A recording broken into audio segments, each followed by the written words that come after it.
Teraz uvidíte malú ukážku ostrého súboja v podaní našich dvorných dám. Dámy, utvorte bojovú dvojicu. On guard.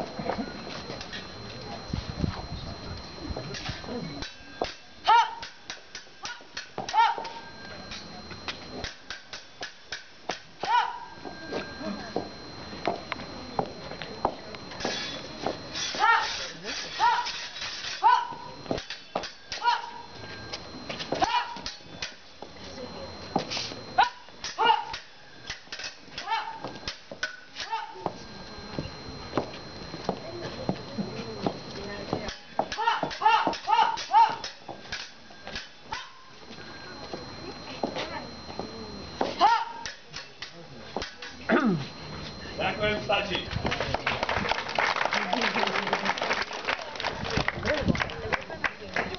Say hi to you. Jednou z najpoužívanejších zbraní stredoveku bol krátky tesák. Bola to zbraň rytierov, ktorí, ako sa ľudovo hovorilo, mali prázdne mešce, pretože bola veľmi lacná a dokázal ju ukuť takmer každý dedinský kováč. Používala sa od 12. do 17. storočia a dala sa použiť aj ako párová zbraň.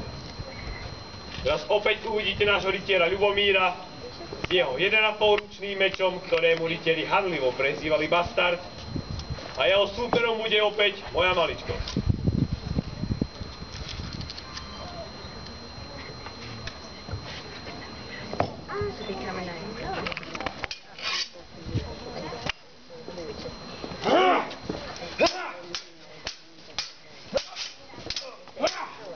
Подумал, это сладкий, я где-то.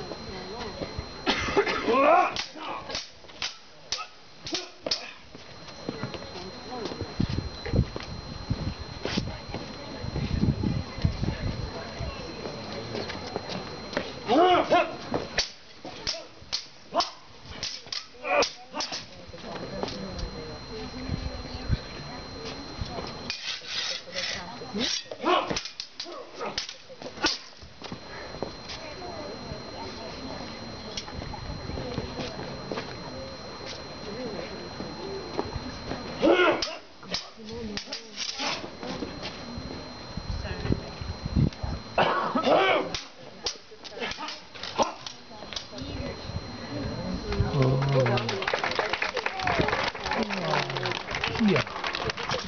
Páni, opäť ešte ľúbi. Ну, я пью. Období baroka